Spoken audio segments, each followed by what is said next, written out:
तो अल्लाह तबारक व तआला ने एक साले मुआशरे की तश्कील के लिए जो सबसे बड़ी रुकावट के ताल्लुक़ से बात की वो ये कि आदमी एक दूसरे के ताई बदगुमानी पाले, बदगुमानी करे बिला वजह।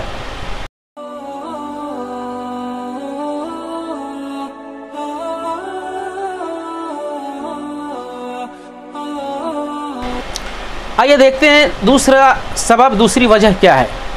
इसी आयत करीमा के अंदर अल्लाह तबारक व तआला ने फरमाया कि एक साले मुआशरे की तश्कील उस वक्त अमल में आ सकती है जब हम एक दूसरे की ऐब की पर्दापोशी करने वाले बन जाएं।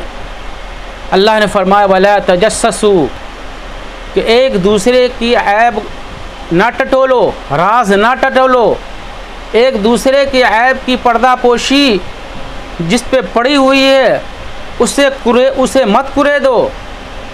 एक वो शख्स जिसके ऐब पे पर्दा पड़ा हुआ रहता है लेकिन उसे कुरेद कर बाहर लाने की कोशिश करता है ताकि समाज और मुआशरे के अंदर उसकी बदनामी हो, हालांकि अल्लाह रब्बुल आलमीन उसके ऐब पे पर्दा डाल के रखा हुआ है, फिर वो इंसान उस ऐब को कुरेदने की कोशिश कर रहा है। तो अल्लाह तबारक व तआला ने फरमाया ये हराम है एक मोमिन के लिए, एक मुसलमान के लिए। और जो लोग इस तरह की हरकत करते हैं, जो लोग इस तरह की हरकत करते हैं, चाहे वो बदगुमानी के बुनियाद पर या फिर जो है बदनीयती के बुनियाद पर या किसी और वजह से, तो अल्लाह के रसूल सल्लल्लाहु अलैहि वसल्लम ने हमें इसकी वार्निंग दी, तंबीह की अपने खुतबा के अंदर। अल्लाह के नबी सल्लल्लाहु अलैहि वसल्लम ने खुतबा देते हुए कहा था सहाबा कराम से कि ए वो लोगो जो अभी ईमान लाए हो, जो अभी ईमान लाए हो और जिनके दिलों में अभी ईमान दाखिल नहीं हुआ सही तरीक़े से, सुन लो कि एक दूसरे की ऐब जोई ना करो।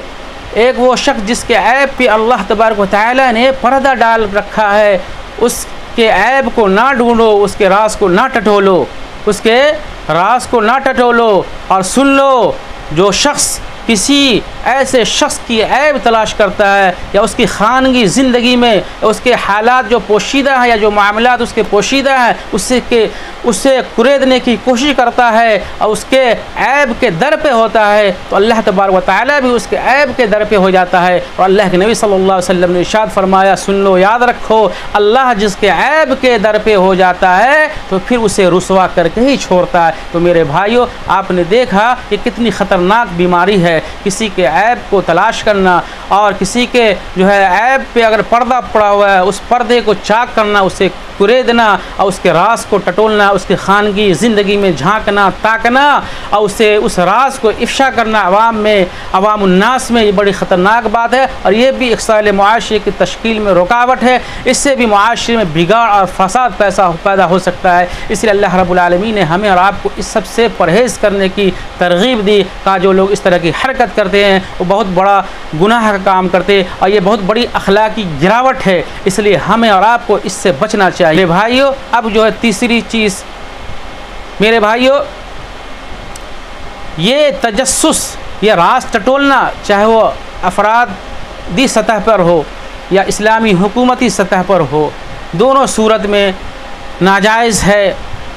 आइए देखते हैं उमर फ़ारूक रज़ियल्लाहु ताला अन्हु का एक वाक़या जो बड़ा ही सबक आमोज़ वाक़या है। आपको मालूम है हज़रत उमर फ़ारूक रज़ियल्लाहु ताला अन्हु रात को गश्त पे निकल जाया करते थे ताकि रियाया की हालात से वाक़फ़ियत हासिल करें कि कौन किस तकलीफ़ में है और उस तकलीफ़ को दूर करें। हालांकि ये जायज़ है, इस तरह की जासूसी करना जायज़ है एक इस्लामी हुकूमत के लिए, ताकि किसी के अंदर कोई ख़राबी है, कोई कमी है, कोई ऐब है मुआशरे के अंदर तो उसे जान कर उस ऐब को दूर किया जाए। लेकिन इस वाक़या के अंदर देखिए, हज़रत उमर फ़ारूक रज़ियल्लाहु ताला अन्हु रात को गश्त कर रहे हैं, देखा कि एक घर से कुछ गाने की आवाज़ आ रही है। हज़रत उमर फ़ारूक रज़ियल्लाहु ताला अन्हु को शक हुआ, आप गए दीवार पे चढ़ के उस घर में झांका तो क्या देखा कि एक शख्स है जो कुछ गा रहा है और उसके सामने शराब और एक औरत बैठी हुई है, यानी शराब भी रखा हुआ है और औरत भी बैठी हुई है। हज़रत उमर फ़ारूक रज़ियल्लाहु ताला अन्हु ने डांटा कि ऐ दुश्मन खुदा, क्या तुम्हें मालूम नहीं, क्या तुम इस बात से बेखबर हो कि अल्लाह तबारक व तआला तुम्हारी इस हरकत से जो है ना आशना है और पर्दा डाल देगा, इसकी सज़ा तुम्हें ज़रूर मिलेगी। देखिए उस आदमी का जवाब क्या कहा, ए अमीरुल मोमिनीन, आप इस मामले में जल्दबाजी से काम ना लें। कहा हमने एक गुनाह किया है, आप तो 3-3 गुनाह किए। कहा वो कैसे? कहा आपको मालूम नहीं है अल्लाह तबारक व तआला का ये हुक्म है कि किसी की खानगी ज़िंदगी में ताक झांक ना करो, तजस्सुस ना करो, और आपने तजस्सुस किया, ये आपने पहली गलती की है, पहला जुर्म किया है, पहला गुनाह किया है। और दूसरा ये है कि अल्लाह तबारक व तआला ने हुक्म दिया है कि किसी के घर में जाओ तो उसके आगे के दरवाजे से जाओ, पीछे से ना जाओ, और आपने ये गलती की है कि आप दीवार पे पीछे से आके दरवाजे पर चढ़ के आप हमारी ज़िंदगी में, खानगी ज़िंदगी में झाँक रहे हैं। यह आपकी दूसरी गलती है। और तीसरी गलती ये है कि अल्लाह तबारक व तआला ने हुक्म दिया है कि अपने घर के अलावा किसी के दूसरे के घर में जाओ तो सलाम करके जाया करो, और आप मेरे घर में बगैर सलाम के दाखिल हो गए, ये आपकी तीसरी गलती है। मेरे भाइयों, अब सोचिए उमर फ़ारूक जैसा जलील क़द्र सहाबी, खलीफतुल मोमिनीन, अमीरुल मोमिनीन, खलीफतुल मुस्लिमीन, जिनका रोब दबदबा कि जिनके डर से शैतान अपना रास्ता बदल ले, वो उसकी बात को सुन के गुस्सा नहीं हुए, बल्कि अपनी गलती की इस्लाह की, कहा हमसे गलती हो गई। और हज़रत उमर फ़ारूक रज़ियल्लाहु ताला अन्हु ने उसे सज़ा नहीं दी बल्कि समझा के छोड़ दिया। तो इस वाक़या से कहना ये है कि जबकि इस्लामी हुकूमत को इख्तियार है कि कहीं समाज और मुआशरे के अंदर बुराई है उसको टटोले, उसके लिए तजस्सुस करे, और कोई गलती नज़र आए तो उसके लिए सज़ा नाफिज करे, लेकिन हज़रत उमर फ़ारूक रज़ियल्लाहु ताला अन्हु ने ऐसा नहीं किया। इस बात से हमें एक सबक मिलता है कि हम किसी की खानगी ज़िंदगी में ना झांकें, हमें इसकी इजाज़त नहीं है। तो ये दूसरा सबब और दूसरी वजह जो इस आयत करीमा में बतलाई गई है, जो हमारे मुआशरे की और एक साले समाज और मुआशरे की तश्कील में रुकावट बन सकती है। इससे हमें बचना चाहिए कि हम एक दूसरे का राज ना टटोलें। और जो तीसरी चीज़ इस आयत करीमा में बतलाई गई वो क्या? गीबत। गीबत क्या है मेरे भाई?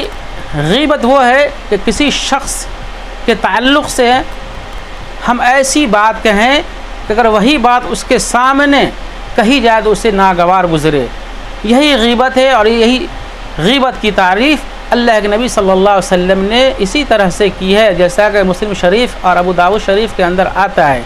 अल्लाह के नबी सल्लल्लाहु अलैहि वसल्लम ने फरमाया कि गीबत वो है कि जब तुम किसी भाई के लिए पीठ पीछे ऐसी बात कहो, अगर वही बात उनके सामने कही जाए तो उसे नागवार गुज़रे, का ये गीबत है। सहाबा ने पूछा अल्लाह के नबी सल्लल्लाहु अलैहि वसल्लम, अगर वो ऐब व ख़राबी अगर हमारे उस भाई के अंदर मौजूद हो और हम उसका तज़किरा करें तो भी गीबत है? अल्लाह के नबी सल्लल्लाहु अलैहि वसल्लम ने इरशाद फरमाया, कहा यही तो गीबत है। अगर वो ऐब उसके अंदर मौजूद है और उसके पीठ पीछे तुम अपनी महफ़िलों में, अपनी मजलिसों में उसका तज़किरा करते हो तो ये गीबत है। और अगर वो ऐब उसके अंदर मौजूद नहीं है, उसका तुम तज़किरा अपनी मजलिसों में करते हो, तो ये उस पर बुहतान लगाना है और ये बहुत बड़ा गुनाह है। तो अल्लाह तबारक व तआला हम सबको इस बात की तौफ़ीक़ दे कि हम इन जराइम से महफूज रहें।